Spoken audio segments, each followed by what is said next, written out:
Welcome to iDream media. So cervical cancer ఈ మధ్యకాలంలో ఎక్కువగా వినిపిస్తున్న పేరు ఇది. సో ఎక్కువ మంది మహిళలు దీని బారిన పడుతూ ఉన్నారు. అయితే దీనికి ప్రధాన కారణము శానిటరీ నాప్కిన్స్ అని చెప్తూ ఉన్నారు. మరి దీని గురించిన వివరాలు తెలుసుకుందాం. మనతో పాటు ఉన్నారు ప్రముఖ యోగా అండ్ స్పిరిచువల్ గురు అరుణాదేవి గారు. మేడం నమస్తే అండి. నమస్తే మేడం, జనరల్గా విమెన్ హెల్త్ గురించి మాట్లాడితే రకరకాల ఇష్యూస్ అనే ఇబ్బంది పెడుతూ ఉంటాయి. సో ఈ మధ్యకాలంలో ఏంటంటే ఈ సర్వైకల్ క్యాన్సర్ చాలా ప్రధానంగా వినిపిస్తుంది. అయితే దీనికి కారణం మన వాడే శానిటరీ నాప్కిన్స్ అని చెప్తూ ఉన్నారు. అంటే ఏంటి మేడం ఓవరాల్గా దీని గురించి? శానిటరీ నాప్కిన్స్ కూడా ఒక కారణం. సర్వైకల్ క్యాన్సర్కి అదొక్కటే కారణం కాదు, అది కూడా ఒక మేజర్ రోల్ అనేది ఉంది శానిటరీ నాప్కిన్స్. ఇప్పుడు రకరకాల కంపెనీస్ వచ్చినాయి శానిటరీ, అంటే ఎక్కువ అవర్స్ మీరు ఉండేటట్టుగా నాప్కిన్స్. అవి ఎక్స్పెన్సివ్ కూడా అలానే ఉన్నాయి. హైజీన్ అని చెప్పేసి వాటికి వాడే కెమికల్స్, డయాక్సిన్ అని ఒకటి ఉంటుంది, అది ఒక రకమైన బ్లీచ్ మాట. సో అది ఎప్పుడైతే ఆ నాప్కిన్స్ తయారు చేసేటప్పుడు దాన్ని ఆ బ్లీచ్లో క్లీన్ చేస్తారు. తర్వాత పెస్టిసైడ్స్ కూడా ఉంటాయి దీంట్లో. పెస్టిసైడ్స్ ఎలా ఉంటాయి అంటే ఆ కాటన్, ఏదైతే కాటన్ మనకు వస్తుందో ఆ కాటన్ వాళ్ళు అది పెంచడానికి, ఆ పంట పండడానికి దానికి చాలా చాలా అంటే హై పవర్ ఉన్న పెస్టిసైడ్స్ వాడతారు వాటికి. సో అది కూడా చాలా ఇందులో మెయిన్ రోల్ ఉంది. అది కాకుండా ఆర్టిఫిషియల్ పర్ఫ్యూమ్స్ ఉంటాయి ఇందులో. ఈ మూడు చాలా చాలా ఈ స్ట్రాంగ్ కెమికల్స్ అని చెప్పాలి ఇవి. ఈ కెమికల్స్ ద్వారా ఎక్కువసేపు పెట్టుకోవడం, అంటే మీరు 3 hours అయినా మీకు ప్రాబ్లం ఉండదు, 4 hours, 8 hours, 6 hours అంటే చేంజ్ చేసుకోవడానికి అవసరం లేదు. అంతసేపు కూడా మీరు అది లీక్ అవ్వకుండా, మీకు లీక్ అవ్వకుండా ఎక్కువసేపు ఉంటుంది అనేవి యాడ్స్ చూస్తూ ఉంటాం మనం. ఏ నాప్కిన్ అయినా సరే అంత ఎక్కువసేపు పెట్టుకోకూడదు. ప్యాడ్స్ ఏదైనా సరే మీరు, అంటే కొంతమందికి ఎక్కువ అవుతుంది, కొంతమందికి తక్కువ అవుతుంది, దానిని బట్టి. కొంతమందికి చాలా తక్కువ అవుతుంది. సో రోజుకి వాళ్ళు ఒక 2 నాప్కిన్స్ కన్నా 2-3 కన్నా మ్యాక్సిమం అవసరం ఉండకపోవచ్చు. అయినా కూడా తక్కువైనా కూడా, ఎక్కువ అవ్వట్లేదు అన్నా కూడా మీరు ఖచ్చితంగా ఒక 2-3 hours లోపలనే నాప్కిన్ అనేది చేంజ్ చేసుకోవాలి. ఎక్కువసేపు ఉంటుంది నాకేం లీక్ అవ్వదు అని చెప్పేసేసి ఎక్కువ అవర్స్ ఉంచకూడదు. ఎక్కువ అవర్స్ ఉంచడం వల్లనే ప్రాబ్లం అనేది వస్తుంది. అంటే మళ్ళీ ఫ్రెష్ది అనేది ఖచ్చితంగా పెట్టుకోవాలంటే ఫ్రెష్గా ఉండాలి. వెట్గా ఎక్కువసేపు ఉండద్దు. వెట్గా ఎక్కువసేపు ఉండడం వల్ల ఈ పెస్టిసైడ్స్, ఈ బ్లీచ్ ఏదైతే ఉందో, ఈ ఆర్టిఫిషియల్ పర్ఫ్యూమ్స్, ఇవన్నీ కూడా లోపలికి అబ్జర్వ్ అయ్యే అవకాశాలు ఎక్కువ ఉంటాయి. కాబట్టి మనకి వెట్ అవ్వగానే మనకి బాగా వెట్ అయిపోయింది ఇంకా అనేటప్పుడు చేంజ్ చేసుకుంటే అది చాలా మంచిది. ఇంకొకటి ఏంటి అంటే, ఎలా చేసినా కూడా ఈ నాప్కిన్స్, ఇప్పుడు వచ్చే నాప్కిన్స్ అన్నీ కూడా ఇబ్బందికర కెమికల్ బేస్డే అవి.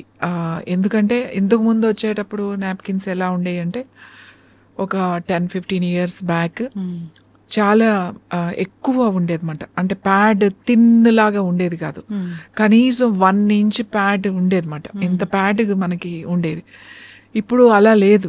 అసలు ప్యాడ్ అంటే జస్ట్ ఇలా మనం చూస్తే ఒక లేయర్ లాగా అనిపిస్తుంది అనమాట. అంటే దాన్ని బాగా కంప్రెస్ చేస్తారు, కంప్రెస్ చేసి దాన్ని వస్తుంది. ఇలా చేయడం వల్ల వాళ్ళు అలా చేసినప్పుడు కూడా కొన్ని కెమికల్స్ వాడాల్సి ఉంటుంది దాంట్లో, అట్లా మొత్తం కంప్రెస్ అయ్యి ఒకటే షీట్ లాగా రావడానికి. సో ఇది కూడా ఒక కారణం. ఇప్పుడు ఏ ప్యాడ్స్ కూడా అన్ని కంపెనీస్ కూడా చాలా తిన్నుగా ఉంటేనే ఇష్టపడుతున్నారు కాబట్టి అవే తయారు చేస్తున్నారు. అంత తిన్నుగా ఉండకూడదు, అది ఒకటి. మరి దీనికి ఏంటి ఆల్టర్నేట్ ఏంటి అసలు? మరి ఎన్ని ప్రాబ్లమ్స్ ఉన్నాయని, ఇచ్చింగ్ కూడా, ఇన్ఫెక్షన్స్ కూడా, ఓన్లీ క్యాన్సర్ అని కాదు, ఫస్ట్ ఇన్ఫెక్షన్స్ కూడా తరచూ యూరినరీ ఇన్ఫెక్షన్స్ కూడా వస్తూ ఉంటాయి. యూరినరీ ఇన్ఫెక్షన్స్ జనరల్గా ఇప్పుడు ఏం చెప్తారంటే, ఆ పీరియడ్స్ ముందు పీరియడ్స్ తర్వాత అనేది కామన్ అయిపోయింది అనేది అంటారు. ఎందుకు కామన్ అయింది అని అంటే, ఈ ప్యాడ్స్ వల్ల. అంటే అందరికీ రాకపోవచ్చు, కొంతమందికి చాలా ఇరిటేటింగ్గా ఉంటుంది, పాపం చాలా సఫర్ అవుతారు పిల్లలు. మరి తప్పదు, ఇంకా వేరే ఆల్టర్నేట్ తెలియదు కదా. సో అవి ఉన్న కంపెనీసే వాళ్ళు వాడుతూ ఉంటారు. వాడినప్పుడు అది వాళ్ళకు చాలా మందికి పడినప్పుడు వాళ్ళు ఏం చేసినా కూడా ఇంకా అది పడదు. ర్యాషెస్ రావడం, ఈ ఇరిటేషన్ రావడం, ఇన్ఫెక్షన్స్ రావడం, యూరిన్ ఇన్ఫెక్షన్ రావడం, మళ్ళీ దానికి వీళ్ళు ప్రతిసారి పీరియడ్స్ అయిపోయిన తర్వాత మళ్ళీ దానికి మెడిసిన్స్ వాడడం, అప్లికేషన్ క్రీమ్స్ కానీ లేకపోతే యాంటీబయాటిక్స్ లాంటివి కానీ ర్యాషెస్ కానీ వాటికి వాడాల్సి వస్తుంది. యూటీఐ అనేది నిజంగా అసలు ఏ కారణం చేత వస్తుందో తెలియని పరిస్థితి ఉంది చాలా మందిలో ఇప్పుడు. యూటీఐ కంపల్సరీగా మనం ఎక్కడైనా బయట టాయిలెట్స్ యూజ్ చేసినప్పుడు ఎక్కువసేపు మనం ఆపుకున్నప్పుడు ఏమవుతుంది అని అంటే బయటికి టాయిలెట్స్ క్లీన్గా ఉండవు కాబట్టి వెళ్ళకుండా చాలాసేపు ఆపుకుంటారు, వాటర్ తాగకుండా బయట తిరిగేవాళ్ళు. ముఖ్యంగా మనకి ఎక్కడ టాయిలెట్స్ నీట్గా మెయింటెనెన్స్ అని ఈవెన్ కాలేజెస్లో, స్కూల్స్లో ఎందుకు హైజీన్గా ఉండవు అంటే వీళ్ళకి పిల్లలకి ముందు ఫస్ట్ చిన్నప్పటి నుంచి నేర్పించాలి. మనం నర్సరీలోనే వెజిటబుల్స్ నేమ్స్ నేర్పిస్తారు, తర్వాత అన్నీ నేర్పిస్తారు కదా. టాయిలెట్ క్లీనింగ్ కూడా పిల్లలకి అంత చిన్నప్పుడు నేర్పించాలి. How to clean, how to use ఎట్లా చేయాలి. ఇప్పుడు అందరికీ కమోడ్సే, వెస్ట్రన్ స్టైల్ అవే కమోడ్సే ఉంటున్నాయి కదా. ఏదైనా సరే మనం యూజ్ చేసిన తర్వాత దాన్ని ఎలా క్లీన్ చేయాలి. ఇప్పుడు వేరే దగ్గర అయితే స్కూల్స్లోనే ఆ టిష్యూ పెట్టి ఎలా క్లీన్ చేయాలి అనేది నేర్పిస్తారు. మన దగ్గర ఎలా ఉంటుందంటే టాయిలెట్ క్లీన్, మనం వెళ్ళిన తర్వాత దాన్ని ముట్టుకోకూడదు అనే కాన్సెప్ట్. ఎందుకు ముట్టుకోకూడదు అంటే మన ముందు వాళ్ళు కూడా అట్లా చేసి పెడతారు కాబట్టి మనం ముట్టుకోకూడదు అని. అది ఎంత క్లీన్గా మనం పెట్టాలంటే నెక్స్ట్ వాళ్ళు కంఫర్టబుల్గా కూర్చొని మళ్ళీ వాళ్ళు కూడా చేసి వెళ్ళేటట్టుగా మనం పెట్టాలి కదా. ముందు యూజ్ చేసిన వాళ్ళు పెట్టాలి. ఈ కాన్సెప్ట్ మనం ఇంట్లోనే నేర్పించాం పిల్లలకి, చిన్నపిల్లలకి. స్కూల్స్లో కూడా అలాంటిది నేర్పించాం. మనం ఇంట్లో కూడా చెప్తూ ఉండాలి. ముఖ్యంగా ఈ టాయిలెట్స్ వల్ల, ఈ హైజీన్గా ఉండడం వల్ల తొందరగా ఇన్ఫెక్షన్స్ అనేవి వచ్చేస్తాయి. తర్వాత ప్యాడ్స్ వల్ల, ఈ శానిటరీ ప్యాడ్స్ వల్ల కూడా ఈ ఇన్ఫెక్షన్స్ వచ్చే అవకాశాలు ఎక్కువ ఉంటాయి మేడం. సో మరి ఏం చేయాలి, మరి ఈ ప్యాడ్స్ వాడకూడదు, ఏం చేయాలి అంటే ఇప్పుడు మనకి సిలికాన్తో తయారు చేసిన మెన్స్ట్రువల్ కప్స్ అని వస్తున్నాయి. అవి అనుకుంటారు ఆ కప్స్ ఎట్లా, అది లోపల ఎట్లా పెట్టుకుంటాము అని. అందులో సైజెస్ ఉంటాయి, medium, large, XL, normal, L అలా ఉంటాయి. వాళ్ళు ఎవరు కంఫర్టబుల్ అవి సైజెస్ పెట్టుకోవచ్చు. జస్ట్ మీకు ఫస్ట్ టైం మీకు కొంచెం కొత్తగా అనిపిస్తుంది అంతే, అంతకు మించి ఏమి ఉండదు. 1-2 సార్లు మీరు కప్స్ పెట్టుకున్నట్టయితే చాలా కంఫర్టబుల్గా ఉంటుంది. అది ఎప్పుడప్పుడు మంచిగా క్లీన్ చేసేస్తే మళ్ళీ అది పెట్టేసుకోవచ్చు అన్నమాట. దీని వలన ప్యాడ్స్ ఎక్కువ యూజ్ చేయాల్సిన అవసరం ఉండదు. తర్వాత అది సిలికాన్తో చేస్తారు లోపల కాబట్టి ఎటువంటి ఇన్ఫెక్షన్స్ అట్లాంటివి ఏమీ రావు. కరెక్ట్ సైజ్ కనుక వాడితే హైజీన్గానే ఉంటుంది. ఇంకోటి, మనం ఈ ప్యాడ్స్ వాడిన తర్వాత బయట పడేస్తాం, దాన్ని ప్యాక్ చేసి మనం బయట పడేస్తాం. ఇవన్నీ కూడా ఆర్టిఫిషియల్ ఇది తయారవడం వల్ల, ఈ శానిటరీ నాప్కిన్స్ వల్ల మీకు ఎర్త్లో అబ్జార్బ్ కావట్లేదు. అది కూడా ఒక ప్లాస్టిక్ పదార్థమే. అబ్జార్బ్ అవ్వకుండా అది నేచర్కి, ప్రకృతికి అంతా మనం హాని చేస్తున్నట్టే. అందుకని ఇప్పుడు ఉన్నాయి న్యాచురల్గా బ్యాంబూస్తో తయారు చేసిన నాప్కిన్స్, బనానా అది వాటితో స్టెమ్తో చేసిన నాప్కిన్స్ అవన్నీ వస్తున్నాయి. బ్లీచ్ చేయనవి ఇలా న్యాచురల్ నాప్కిన్స్ వస్తున్నాయి, కానీ ఎక్స్పెన్సివ్. అంటే ఇప్పుడు రెగ్యులర్గా ఇప్పుడున్న బాగా ఫేమస్ బ్రాండ్స్ ఎంత ఉన్నాయో అవి కూడా అంతే ఉన్నాయి. కానీ చాలామందికి అది కూడా ఎక్కువ రేటుగానే అనిపిస్తుంది చాలామంది పిల్లలకి. నేనేం చెప్తానంటే వాళ్ళకి మెన్స్ట్రువల్ కప్స్ చాలా చాలా మంచిది. అలాగే ట్యాంపూన్స్ ఉంటాయి. ట్యాంపూన్స్ అనేది చిన్నది, ఇంతే ఉంటుంది, ఒక 2 ఇంచెస్ ఇంతే ఉంటుంది అన్నమాట. అవి ఏంటంటే మన నాప్కిన్స్ అంత ప్రమాదకరమైన ఏముండవు, తక్కువ ఉంటాయి. దాంట్లో కూడా ఉంటుంది కానీ చాలా తక్కువ ఉంటుంది. అదేంటంటే అది కొంచెం లోపల వెజైనా లోపలికి కొంచెం పెట్టుకోవాలన్నమాట. అది కూడా మంచిది. కానీ అన్నిటికన్నా బెస్ట్ ఏంటంటే ఇప్పుడు ఈ మెన్స్ట్రువల్ కప్, ఈవెన్ మనకి ఎకనామికల్గా కూడా, ఎందుకంటే ఇది రీయూజ్ చేస్తాం.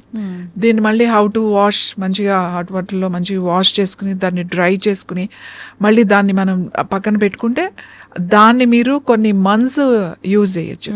ఆ కప్పుని కొన్ని ఇప్పుడు ఇంకా కొత్తగా వచ్చినాయితే మీకు 6 months 1 year కూడా యూజ్ చేయొచ్చు అన్నమాట. ఇవి ఏంటి అంటే ఒకసారి ఇన్వెస్ట్మెంట్, ఒకసారి కూడా తక్కువే ఉంటుంది, మీకు నాప్కిన్స్ కన్నా కూడా తక్కువ ఉంటుంది. మీకు మనీ విషయంలో కానీ లేకపోతే హెల్త్ విషయంలో కానీ దిస్ ద బెస్ట్ కప్స్ అలవాటు చేసుకోవడం అనేది. ఇంకా క్యాన్సర్ అనేది ఖచ్చితంగా ఈ నాప్కిన్స్ వలన ఎక్కువగా తొందరగా వచ్చే అవకాశాలు చాలా ఎక్కువగా ఉన్నాయి. అంటే యంగ్స్టర్స్లోనే వచ్చే అవకాశాలు ఎక్కువగా ఉన్నాయి. కాబట్టి దీనికి ప్రత్యామ్నాయం ఏంటి అంటే మనం కాటన్ కొని తెచ్చుకుని మనం ఇంట్లో తయారు చేసుకున్న ఆ కాటన్ కూడా బయట వచ్చిందే కదా. క్లాత్ కూడా ఒకటి మనం యూజ్ చేయొచ్చు. కానీ క్లాత్ కూడా అక్కడ ఏమవుతుంది అని అంటే సరిగ్గా మనం ఆ వాషింగ్ విధానం సరిగ్గా బాగోకపోతే రీయూజ్ చేసేటప్పుడు ప్రాబ్లం అవుతుంది. మళ్ళీ బ్యాక్టీరియల్ ఒకప్పుడు అయితే దాన్ని స్టెరిలైజ్ చేసేవాళ్ళు. మనకి ఊర్లో చక్కగా మనకి బట్టలు ఉతికే వాళ్ళు, చాకలి వాళ్ళు ఉండేవాళ్ళు. వాళ్ళు కొన్ని సోడా అవన్నీ వేసి మంచిగా దాన్ని బాయిల్ చేసి న్యాచురల్ ఇది చేసి మంచిగా బాయిల్ చేసి దాన్ని ఒక ప్రొసెస్ చేసి అది సెపరేట్గా అంతా డ్రై చేసి అవన్నీ చేసేవాళ్ళు అప్పట్లో. కానీ రీయూజ్ చేసేవాళ్ళు అప్పుడు. ఇప్పుడు రీయూజ్ చేయడానికి అసలు అంత ఓపిక్గా దాన్ని వాష్ చేయడం అలాంటివి అనేది ఇప్పుడున్న పిల్లలకైతే అసలు చాలా కష్టమైన విషయం. అలా చేసుకోగలిగి ఉంటే రీయూజ్ చెయ్యొచ్చు. అన్ని సీజన్లోనూ కుదరదు, దానికి మంచి ఎండ కావాలి. ఇప్పుడు మనకి స్టెరిలైజేషన్ ఇవి కూడా వచ్చేసినాయి. కానీ ఇవన్నీ కొంచెం కష్టంతో కూడుకున్న పని. దానికన్నా నేనైతే అడ్వైజ్ చేస్తాను ఈ సిలికాన్ మెన్స్ట్రువల్ కప్స్. ఫస్ట్ మనకి ఎలా ఉంటుందా ఉండదా అని అనిపిస్తుంది. దాంట్లో హౌ టు యూజ్ అన్నీ ఉంటాయి. దాన్ని చాలా కంఫర్టబుల్గా పెట్టుకోవచ్చు. ఎస్ మ్యామ్, ఇప్పటి వరకు మరి అదొకటే ఆప్షన్ అని తెలిసి అదే యూజ్ చేసి ఉన్నారు. చాలామందికి రకరకాల ఇన్ఫెక్షన్స్ ఆల్రెడీ వచ్చున్నాయి, వస్తున్నాయి కూడా. సో అంటే జనరల్గా వెజనల్ హెల్త్ ఎలా మనం మెయింటైన్ చేయాలి? మెయిన్ వెజనల్ హెల్త్, ఇప్పుడు వెజనల్ హెల్త్ హైజీన్ ఎక్కువ మంది ఈ వెజనల్ డియోడ్రెంట్స్ అని, తర్వాత ప్యాడ్స్ అంటే రోలర్స్ అని చెప్పేసి, తర్వాత అక్కడ వాడే పెర్ఫ్యూమ్స్, ఇవి చాలా పెద్ద పెద్ద కంపెనీస్ వీటిని మార్కెటింగ్ చేస్తున్నారు. నేనేం చెప్తాను అంటే అసలు అట్లాంటివి వాడాల్సిన అవసరమే లేదు. మీరు ఎప్పుడూ కూడా అక్కడ డ్రైగా ఉండాలనేది గుర్తుపెట్టుకోవాలి. మనం స్నానం చేసేటప్పుడు క్లీనింగ్ చేసుకోవడం, న్యాచురల్గా క్లీన్ చేసుకోవడం అది మంచి పద్ధతి. డ్రైగా కనుక ఉంచుకుంటే ప్రతిసారి మనం వాష్రూమ్కి వెళ్ళినప్పుడు ఖచ్చితంగా మామూలుగా వాటర్తో వాష్ చేసుకుని డ్రైగా తుడుచుకోవాలి. చాలా మంది ఏం చేస్తారంటే వాష్ చేసుకుని వచ్చేస్తారు అంతే. సో అట్లా ఉండడం వల్ల, అక్కడ తడిగా ఉండడం వల్ల తొందరగా ఇన్ఫెక్షన్స్ వచ్చే అవకాశాలు ఉంటాయి, కంటిన్యూస్గా తడిగా ఉంటాయి. కాబట్టి డిశ్చార్జ్ అవుతున్నప్పుడు చాలామంది ఇంకోటి ఏంటంటే వైట్ డిశ్చార్జ్ అని పెద్దగా పట్టించుకోరు. అది ఏదో స్మెల్ వచ్చే వరకు, లేకపోతే బాగా ఏదైనా పెయిన్ వస్తేనో ఇబ్బంది పడితే తప్ప డాక్టర్ దగ్గరికి వెళ్ళరు. అంటే ఎక్కువ ఇది అవుతున్నప్పుడు, కంటిన్యూస్గా అవుతున్నప్పుడు, ఇప్పుడు మనకి మంత్లో ఆ ఓవులేషన్ పీరియడ్లో అవుతుంది, దట్స్ అ న్యాచురల్, అదేమి పట్టించుకోవాల్సిన అవసరం లేదు. అలా కాకుండా ఎప్పుడు ఎక్కువ అవుతుంది, ఎప్పుడు ప్యాంటీస్ తడిగా ఉంటున్నాయి, తర్వాత కొంచెం స్మెల్ అనిపిస్తుంది, కొంచెం కలర్ వేరేలాగా అనిపిస్తుంది, లేకపోతే కొంచెం ఇచ్చింగ్ వస్తుంది, ఇవన్నీ ఇలాంటివి ఉన్నప్పుడు ఖచ్చితంగా డాక్టర్ దగ్గరికి వెళ్ళాల్సిందే. వెళ్ళి జనరల్గా ఎందుకు వస్తుంది, ఏమైనా ఇన్ఫెక్షన్ ఉందా, నార్మల్గా ఏదో ఊరికే చిన్న దాంతోనే పోతుంది, అలాంటి కనుక ఉండి అలాంటి ఉంటే ఫస్ట్ అదే డ్రైగా ఉంచుకోవడం. ప్రతిసారి వాష్రూమ్కి వెళ్ళినప్పుడు క్లీన్గా ఇప్పుడు కొంతమంది ఏం చేస్తారంటే స్ప్రేస్ చేసుకోవడం, అప్లై చేసుకోవడం, చాలా స్ట్రాంగ్ క్రీమ్స్ వచ్చినాయి ఇప్పుడు. ఆ క్రీమ్స్ ఈవెన్ అండర్ ఆర్మ్స్ కూడా ఇవి వాడడం వల్ల స్కిన్ అంతా కూడా మొత్తం ఇప్పుడు మీకు అసలు నల్లగా ఉండే అవకాశాలు లేదు. నల్లగా ఎందుకు అవుతుంది, అలా పిగ్మెంట్ లాగా ఎందుకు అవుతుంది అంటే నీ బాడీలో టాక్సిన్స్ ఎక్కువైన ఉన్నప్పుడు, నువ్వు హైజీన్గా లేనప్పుడు, అంటే శుభ్రంగా లేనప్పుడు, తర్వాత ఓవర్ వెయిట్లో ఉన్న వాళ్ళకి, ఇంకా కొంచెం లివర్ ఇష్యూస్ ఉన్న వాళ్ళకి, ఇలా కొన్ని ఇష్యూస్ ఉన్నప్పుడు వాళ్ళకి ఈ అండర్ ఆర్మ్స్ ఇక్కడ నల్లగా అయిపోవడం, ఈ మెడల్ దగ్గర ఇవన్నీ ఉంటాయి. అట్లాంటి వాళ్ళు ఫస్ట్ చేయాల్సిన పని ఏంటి అని అంటే చక్కగా అసలు శనగపిండి చాలా బాగా ఉపయోగపడుతుంది. శనగపిండిలో కాస్త కొంచెం పసుపు వేసుకుని, కాస్త వేప పొడి వేసుకుని కొంచెం కలిపి పెట్టేసి, మన నలుగుపిండి అంటాం కదా, నలుగుపిండి అట్లా పెట్టేసుకుని కనీసం వారానికి ఒకసారైనా మంచిగా ఆ పిండితో కనుక కడుక్కుంటే చాలా మంచి ఇది మాట. వేపాకు అందుకే నేనేం చెప్తానంటే మనం హైజీన్గా ఉండాలంటే ప్రతి ఆడవాళ్ళు ఉన్న ఇంట్లో వేపాకు ఉంటుంది కదా, ఆ వేపాకు అన్ని వేపాకులు తెచ్చుకుని కొంచెం కడిగేసేసి అవి ఒక 2 లీటర్ నీళ్ళల్లో బాగా మరగబెట్టాలి.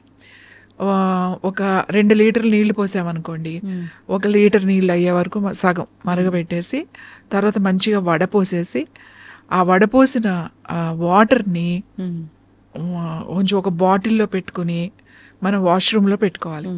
ఆ నీళ్లు ఎక్కువ రోజులు ఏమి ఉంచొద్దు. ఆ నీళ్లు ఒక బాటిల్ పెట్టుకున్నారనుకోండి, 1 లీటర్ బాటిల్ పెట్టుకుంటే మీకు కొన్ని రోజులు వస్తుంది. అది అయిపోగానే మళ్ళీ ఫ్రెష్గా చేసుకోండి. అది వాష్రూమ్లో పెట్టుకుని ప్రతిసారి మీరు వాష్ చేసుకున్నప్పుడు లాస్ట్ ఆ వాటర్తో మామూలుగా వాష్ చేసుకుని తర్వాత మంచిగా తుడుచుకుంటే మీకు ఇన్ఫెక్షన్స్ అనేవి రావు. ఒకవేళ టెస్ట్ చేస్తే ఏమీ ఉండదు, కానీ ఇచ్చింగ్ ఉంటుంది అన్నమాట, ఇరిటేషన్గా అనిపిస్తుంటుంది. అట్లాంటి ప్రాబ్లమ్స్ అన్నీ కూడా తగ్గిపోతాయి. అలాగే ఈ నాప్కిన్స్ పెట్టుకుంటాం కదా పీరియడ్స్ టైంలో, ఈ పీరియడ్స్ టైంలో నాప్కిన్స్ పెట్టుకునేటప్పుడు నాప్కిన్స్ చేంజ్ చేసుకున్నప్పుడు ఆ వాటర్తో ఒక్కసారి వాష్ చేసేసుకుని తర్వాత మళ్ళీ మనం ప్యాడ్స్ కనుక యూజ్ చేస్తే ఇచ్చింగ్ రావడము, తొందరగా ఇన్ఫెక్షన్స్ రావడం, ఈ అంటే ఫ్యూచర్లో మనకేమన్నా ఇలాంటి క్యాన్సర్ వచ్చే అవకాశాలు కూడా తగ్గుతాయి. ఇప్పుడు చాలా మంది మాకు వేరే ఆప్షన్ లేదండి, ఈ ప్యాడ్సే వాడాలి, ఈ ప్యాడ్సే వాడుతున్నాం కానీ ఎలా ఇప్పుడు అని అనుకుంటే ఏం కంగారు పడాల్సిన అవసరం లేదు. ఆ ప్యాడ్స్ వాడుతుంటే నేను చెప్పిన వాటర్ ఏమీ కలపక్కర్లేదు, ఒట్టి వేపాకు వడపోసేసేయాలి. చక్కగా వడపోసుకుని ఒక గ్లాస్ సీసాలో, ప్లాస్టిక్ బాటిల్స్లో పెట్టద్దు, గాజు సీసాలో కనుక పెట్టుకుని బాత్రూంలో పెట్టుకుని ఈ పీరియడ్స్ టైంలో మనం ఆ వాటర్తో లాస్ట్లో వాష్ చేసుకుని చక్కగా అది యూజ్ చేస్తే కూడా మీకు ఇచ్చింగ్ కానీ ఇరిటేషన్స్ కానీ అవి ఆ కెమికల్స్ వలన మీకు ఇబ్బందులు బాగా తగ్గిపోతాయి. ఎస్, ఖచ్చితంగా మ్యామ్, చాలా చక్కగా చెప్పారు. అయితే నేను మీద ఒక వీడియో చూసాను, దాంట్లో వెల్లుల్లిపై టిప్ అనేది చాలా బాగా చెప్పారు. అది ఏంటి మ్యామ్ ఒకసారి? అది ఈస్ట్ ఇన్ఫెక్షన్. అంటే ఈస్ట్ ఇన్ఫెక్షన్ అంటే ఏంటంటే చాలా మందికి మన కొంచెము ఎలా ఉంటుందంటే మీగడలాగా అన్నమాట, తెల్లగా ముక్కల కింద ఆ డిశ్చార్జ్ ఉంటుంది అన్నమాట. అది ఏదో పాలు విరిగిపోయినట్టుగా అలా ఉంటుంది. అది అవుతూ ఉంటుంది. దానికి చాలా హై యాంటీబయాటిక్స్ వేసుకుంటారు అది తగ్గడానికి. కొంతమంది వాడినప్పుడు తగ్గుతుంది, మళ్ళీ వచ్చేస్తూ ఉంటుంది. సో ఇది జనరల్గా చాలా మందికి ఒక 30 years దాటిన వాళ్ళలో 40-50s అంటే 30-40s ఉన్న వాళ్ళు ఎక్కువ ఈ ప్రాబ్లం ఉంటుంది. అంటే దానికి న్యాచురల్గా మనం ఇవేం వాడకుండా న్యాచురల్గా ఏంటి అని అంటే వెల్లుల్లిపై చాలా బాగా పనిచేస్తుంది. వెల్లుల్లిపై ఒక్క రేఖ ఒలిచి దానికి సూది దారం ఎక్కించి ఆ వెల్లుల్లిపైని గుచ్చి అంత దారము బయటికి వదిలేసేయాలన్నమాట. ఆ దారం ఎంత ఉండాలి, అది ట్యాంపూన్స్ ఎట్లా పెట్టుకుంటాము మెన్స్ట్రువల్ పీరియడ్స్లో అలానే ఆ వెల్లుల్లిపాయని ఇట్లా పట్టుకుని కూర్చుని వెజైనా లోపలికి కొంచెం, అంటే మరీ లోపలికి ఏం అవసరం లేదు, ఆ వెజైనాలోకి వెళ్ళేలా అంటే ఒక జస్ట్ 1.5 inch లోపలికి 2 inches అంతే అక్కడ పెట్టుకుని వదిలేయాలి. ఈ థ్రెడ్ ఉంటుంది కదా, ఈ దారం బయటకు ఉంటుంది, అదేం అలా ఉండాలి, అదంతే. అది అలా ఒక 5 hours ఒక 6 hours అట్లా కనుక పెట్టుకుంటే మీకు ఈ ఇన్ఫెక్షన్ చాలా తొందరగా తగ్గిపోద్ది. ఒక 2-3 రోజులు అలాంటి ఇన్ఫెక్షన్ ఉన్నప్పుడు పెట్టుకుని తర్వాత ఆ దారంతో దారం మెల్లగా తీసేస్తే దారంతో పాటుగా అది వచ్చేస్తుంది అన్నమాట. దారం ఎందుకు పెడుతున్నామంటే అది తీయడానికి ఈజీగా ఉండడానికి దారం పెడుతున్నాం దానికి. దీనివల్ల పర్టికులర్గా ఈస్ట్ ఇన్ఫెక్షన్స్కి ఇది చాలా బాగా పనిచేస్తుంది. అంటే ఈ ప్రాబ్లమ్స్ ఎప్పుడూ ఉన్నాయి, దీనికి మెడిసిన్స్ అప్పుడు ఉన్నాయి ఇప్పుడు ఉన్నాయి, దీనికి కొత్తగా వచ్చే ఏం కాదు. దీనికి ఒక్కొక్కసారి మనం అంత హై యాంటీబయాటిక్ వేసుకోవాల్సిన అవసరం ఉండదు.